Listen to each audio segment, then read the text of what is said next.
I don't know, he chooses to ignore the ombudsman, then so be it. May mga namamatay pero so far hindi pa naman natin sinasabing political assassinations yon, di ba? Ang tao na wala naman na dapat katakutan ay hindi nai-intimidate kahit kailan. Hindi ito pang-i-intimidate, hindi ito panggigipit sa mga taong wala namang ginawang mali. Go ahead! Pero anong purpose niya? Nagyayabang siya? And if hindi pa nanakot yun, then I don't know what is. Kung hindi pa ninindak yun, then I don't know what is. Hindi tayo sensitive. Sanay tayo dito. Pero alam din natin kung pinapatamaan tayo, di ba? Alam natin yun. Hindi tayo tanga. Ang hiling ng prosecution ay mailabas ang buong katotohanan so that this court may know the truth, the whole truth, and nothing but the truth. Sa pamamagitan nito, mailalahad ang buong katotohanan tungkol sa mga alegasyon sa Article 2 ng Articles of Impeachment. Factual error. With all due respect, your statement's already out of order. It has nothing to do with the topic on hand. No, Mr. And President. the presiding officer will strike off. It has all to do with this. Will strike off It has all to do.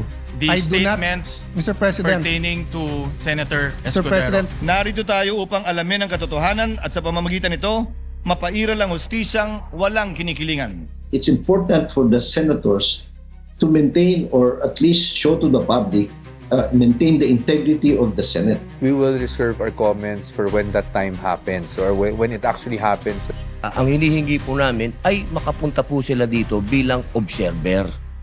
Hindi lang po basta monitor. The matter is pending before the Supreme Court. There is no temporary restraining order. There was a request for a status quo ante order. It was not granted. The point of order. objection, Mr. President, and may I allow to... We proceed Objection, to... Mr. President, I'm allowed to object and I'm allowed to Yes, explain you're my allowed to objection. object. You're allowed to object, but we will No, proceed Mr. with President. The impeachment process is a crucial means of demanding accountability exclusively entrusted by the people to the Senate. Hindi ko yan balak talikuran. It's time to follow the rules and start the process forthwith. Enough games. Time to move. As a lawyer and being in the law enforcement, freedom of speech protects lawful expression, but it does not protect utterances that satisfies the elements of a criminal offense. Kumusta ka, kaibigan? Nandito na naman tayo upang talakayin ang isang topiko na talaga namang napaka-interesting ating pag-uusapan. Ano nga ba ang itsura ng langit? Dahil kung ating makikita ang konsepto ng langit sa ating mga napapanood ng pelikula, ay ibang-iba ito sa sinasabi ng banal na kasulatan. Ating pag-usapan ito, mga kaibigan.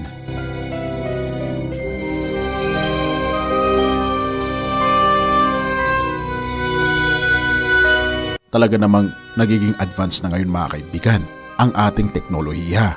At kung ating makikita, mga kaibigan, ay hinahamon ng siyensya ang mga normal na sibilyan na katulad natin na mag-explore sa outer space. Meron kasing tinatawag, mga kaibigan, na X-Prize na open sa lahat. Ito ay hamon ng United States of America na pag nagawa mo ang X-Prize ay mabibigyan ka ng 10 million US dollars. Simple lang, mga kaibigan, ang rules. Number 1 ay kailangan mo lang mag-launch ng 3 civilian sa outer space.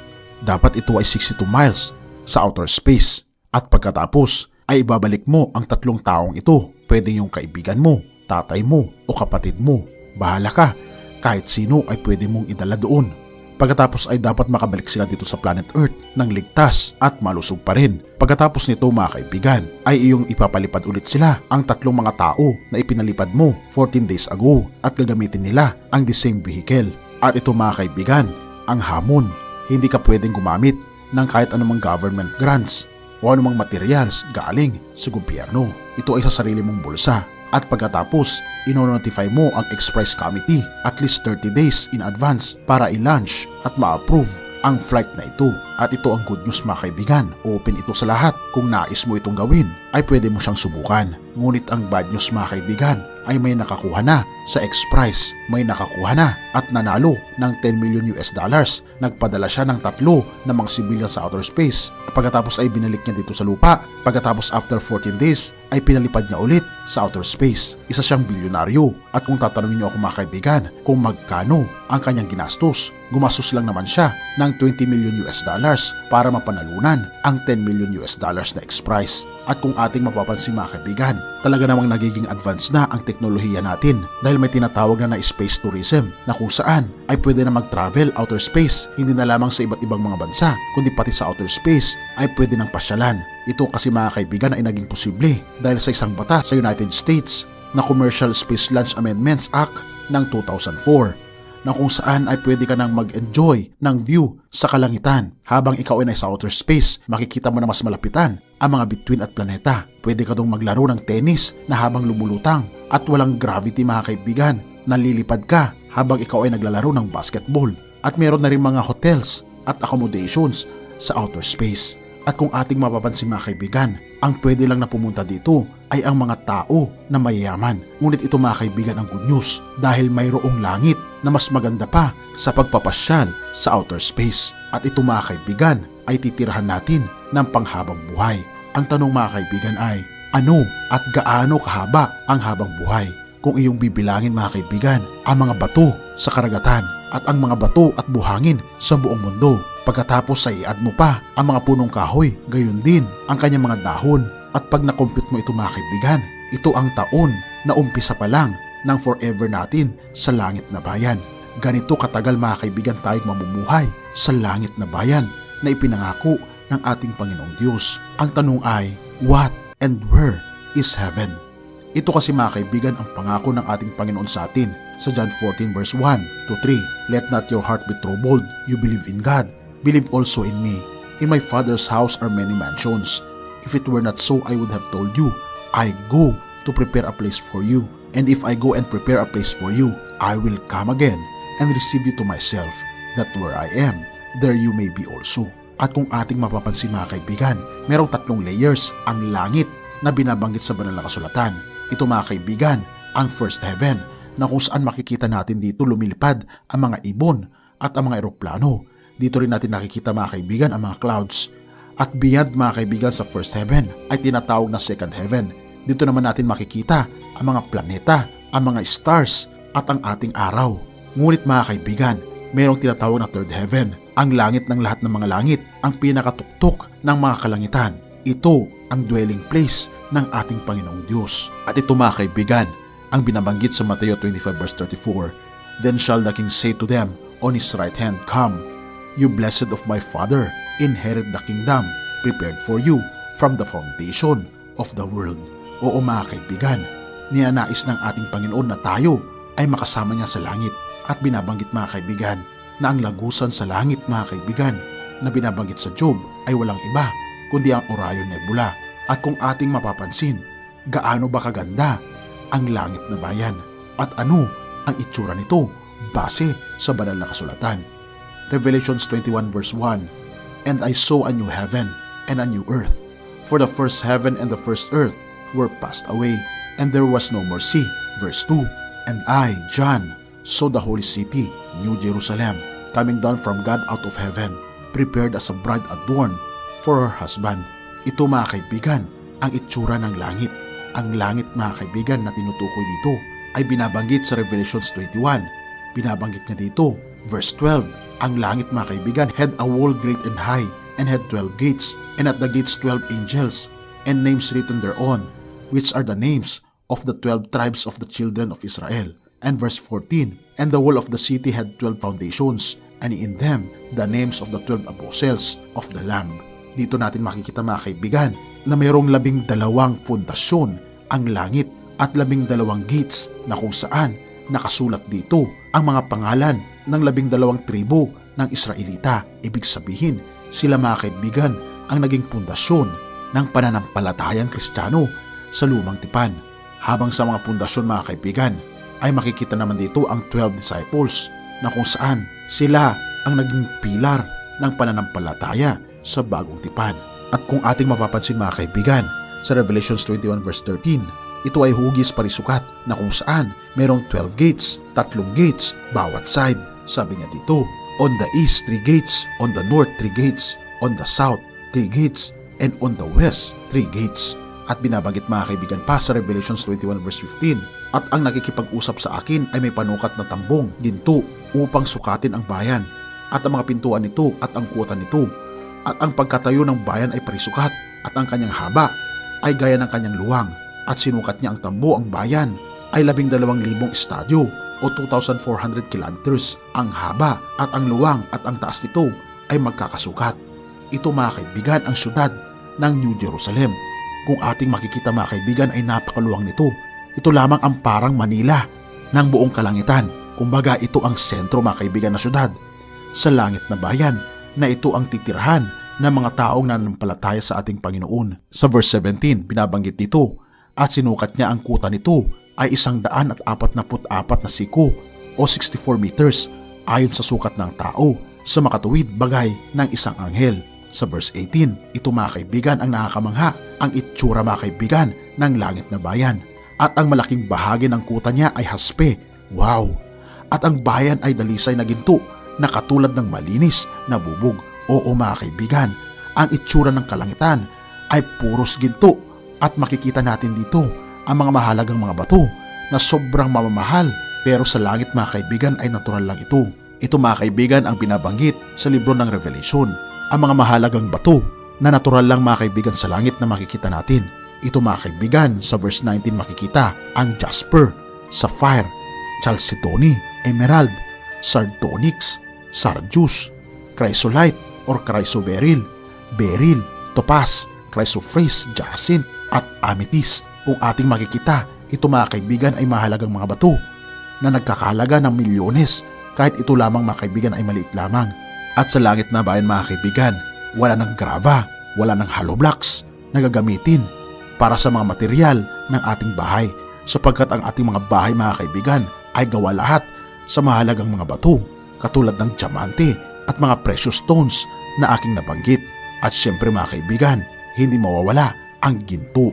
Sa verse 21 mga kaibigan, binabanggit niya dito, at ang 12 pintuan ay 12 perlas, at bawat pinto ay isang perlas. At ang lansangan ng bayan ay dalisay na ginto na gaya ng nanganganinag na bubog.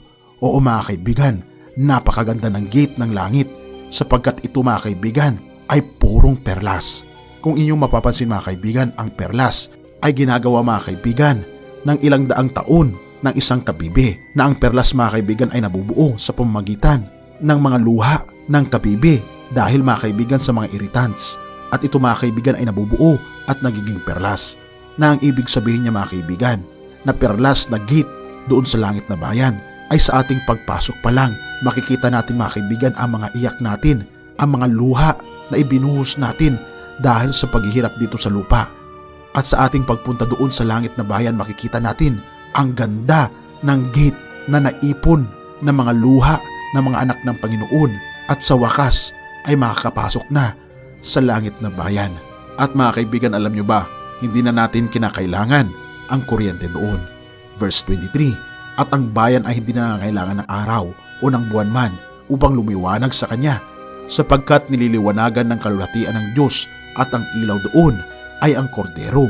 Oo mga kaibigan, ang ating ilaw ay walang iba kundi ang ating Panginoong Diyos. Sa sobrang kaliwanagan niya ay maiilaw niya ang buong lugar mga kaibigan sa langit na bayan. Pahayag 21 verse 1, ipinakita rin sa akin ng anghel ang ilog na nagbibigay buhay.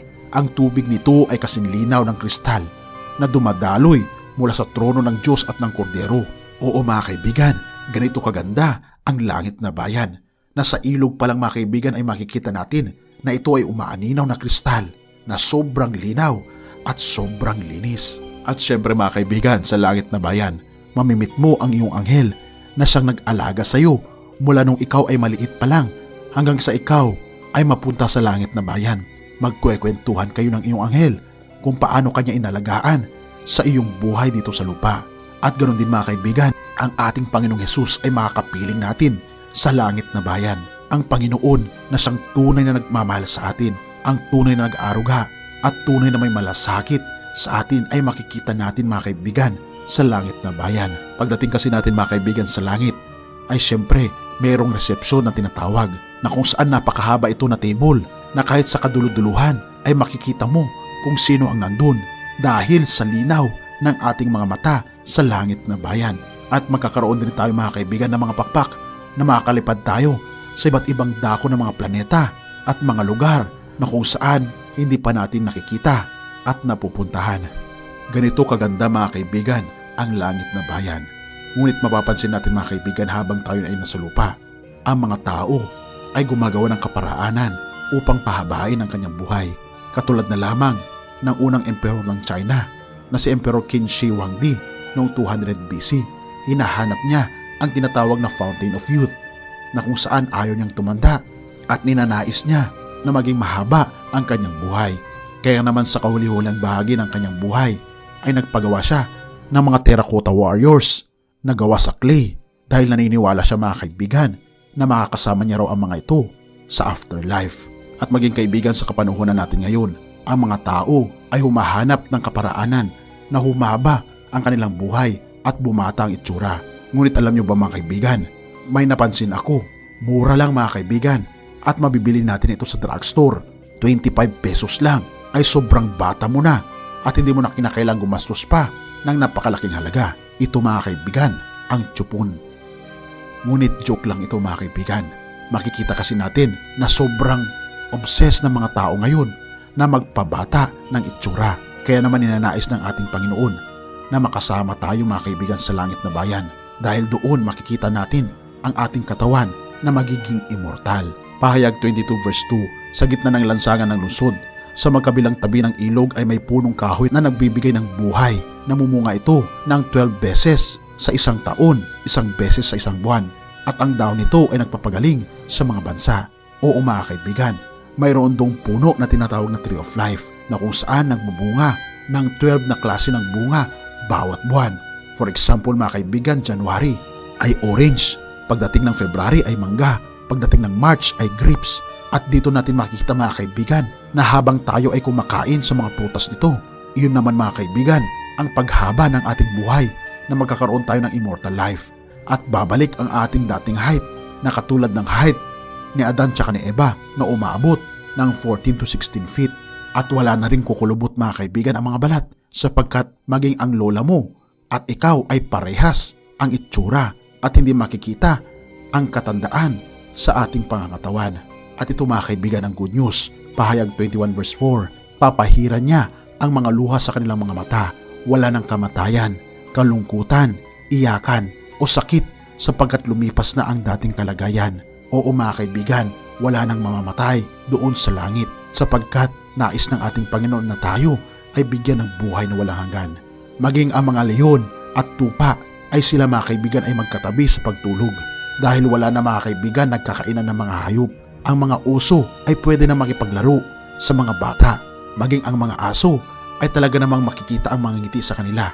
Pahayag 21 verse 24, 25, 26. At dadalhin doon ng mga hari ang mga kayamanan nila at palaging bukas ang mga pinto ng lungsod dahil wala nang gabi roon. Ang magaganda at mahahaling bagay ng mga bansa ay dadalhin din sa lungsod na iyon. Oo mga kaibigan, sa lugar na iyon ay wala ng security guard, wala nang magnanakaw at wala na ring mga lock ang ating mga pintuan. At may pagkakataon tayo mga kaibigan na pumunta sa iba't ibang mga planeta na ginawa ng ating Panginoon at makikita natin mga kaibigan kung gaano kaganda ang mga ginawa ng ating Panginoong Diyos. At everyday, oo mga kaibigan, araw-araw ay surpresa para sa atin at gagawin ito ng ating Panginoon ng walang hanggan. At alam nyo ba mga kaibigan, maliban sa tirahan natin sa syudad ng New Jerusalem, ay pwede tayo magpatayo ng ating bahay sa labas ng syudad. Binabagit ito mga kaibigan sa Isaiah 65 verse 21. Sa panahong iyon, magtatayo ang aking bayan na mga mamamayan at titirhan nila ito. Magtatanim sila ng mga ubas at sila rin ang aanin ng mga bunga nito.